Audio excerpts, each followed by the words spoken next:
President Trump heads to the NATO summit in Turkey with pressure on allies, planned meetings with Ukraine and Syria, and a new push to shape U.S. foreign policy. Also today, a major ICE surge, a $46 billion smart wall on the southern border, a packed Supreme Court docket, deadly heat and storms, a World Cup controversy involving Fuller and Balogun, and new questions over the Lincoln Memorial Reflecting Pool project.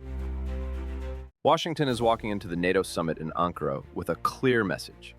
Europe must carry more of the burden. President Trump is expected to press alliance members on defense spending after months of friction over Iran, Greenland, and the future of U.S. forces in Europe.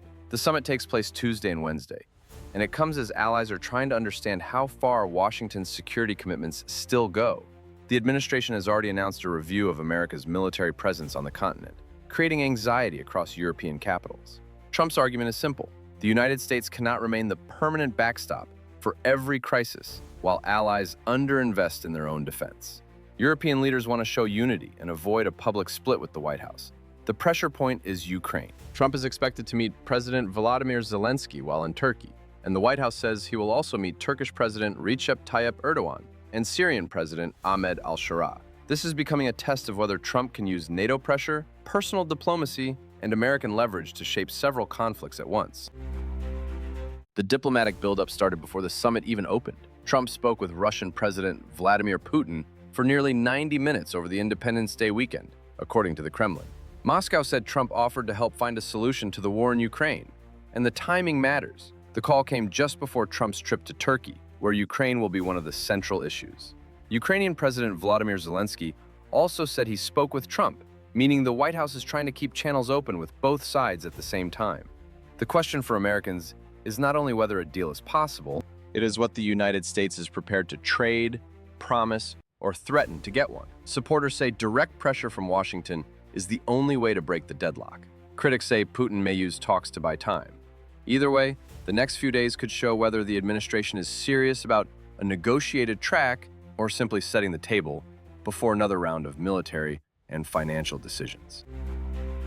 Inside the United States, the immigration fight is intensifying. Immigration and Customs Enforcement arrested around 10,000 people over a 5-day stretch in late June, according to data analyzed by the Associated Press. That pace, roughly 2,000 arrests per day, would mark a sharp increase compared with earlier periods of the Trump administration. The shift shows enforcement moving from headline raids to broader and quieter operations across the country. Supporters say the administration is finally following through on promises to restore control, remove people with criminal records, and enforce immigration law. Critics argue the scale risks sweeping up people who have lived in the United States for years, separating families, and overwhelming immigration courts. The legal fight is already moving fast.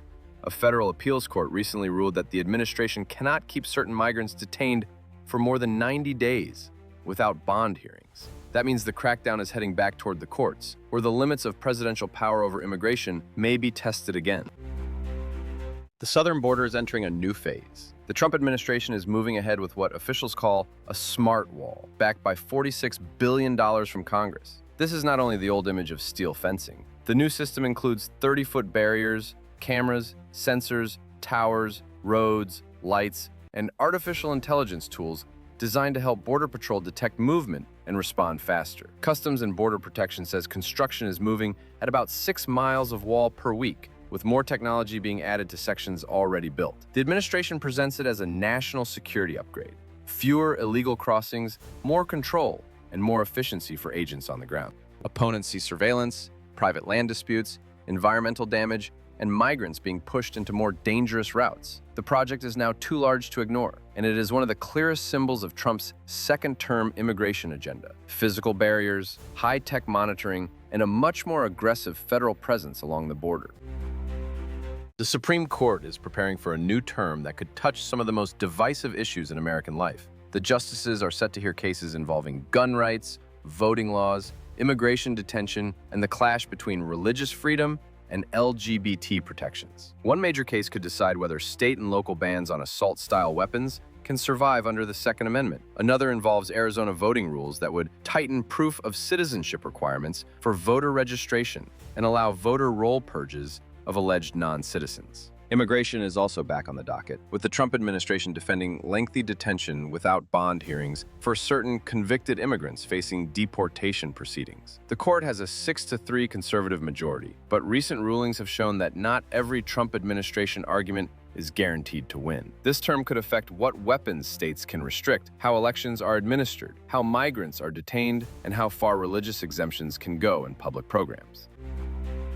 Severe weather has turned dangerous across parts of the United States. In New Jersey, officials say several days of extreme heat are suspected in at least 19 deaths. Many victims were found in homes without air conditioning, while others were found outside, on streets, or in parked cars. The heat dome that settled over parts of the central and eastern United States has now given way to strong storms, and those storms knocked out power to close to 1 million homes and businesses. This pattern creates risk even after temperatures begin to fall, because power outages can leave people without cooling, medical equipment, or safe shelter. Local officials are warning residents to check on older neighbors, avoid unnecessary outdoor activity, and take storm alerts seriously. For families, it means canceled plans and safety concerns. For cities and states, it means emergency response systems being tested again during what should have been a holiday weekend. The World Cup has become a political story inside the United States. FIFA lifted the red card suspension of U.S. striker Folarin Balogun, allowing him to play against Belgium in the round of 16. Balogun is a key player for the American team with 3 goals in the tournament, and his suspension would have been a major blow. The controversy exploded because President Trump personally called FIFA President Gianni Infantino and asked for the red card to be reviewed. FIFA then suspended the sanction on probation, a rare move that angered Belgium's team and raised questions about political influence in global soccer. American fans are focused on the match. The United States is trying to reach the World Cup quarterfinals for the first time since 2002, and doing it on home soil would be a massive moment for the sport in this country. But the bigger debate is about fairness. Was this a correction of a bad call, or did presidential pressure change the rules for the host nation?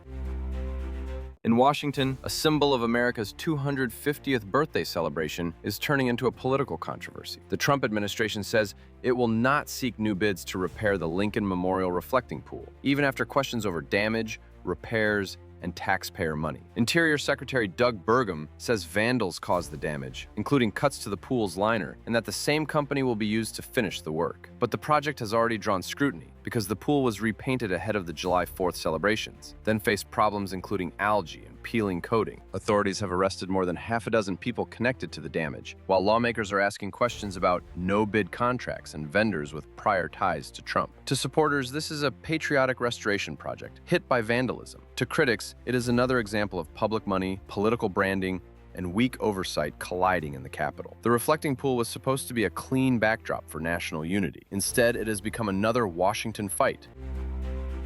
That is the picture tonight. A president heading into a tense NATO summit, a new attempt to pressure both sides of the Ukraine conflict, a major immigration surge at home, a high-tech border build-out, a Supreme Court term loaded with explosive cases, dangerous summer weather, a World Cup controversy, and a Washington landmark caught in a fight over money and trust. The next 48 hours could be especially important, with the NATO summit beginning in Turkey and Team USA facing Belgium under a spotlight that now reaches far beyond the field. That is all for now. Stay safe, and we'll see you in the next update.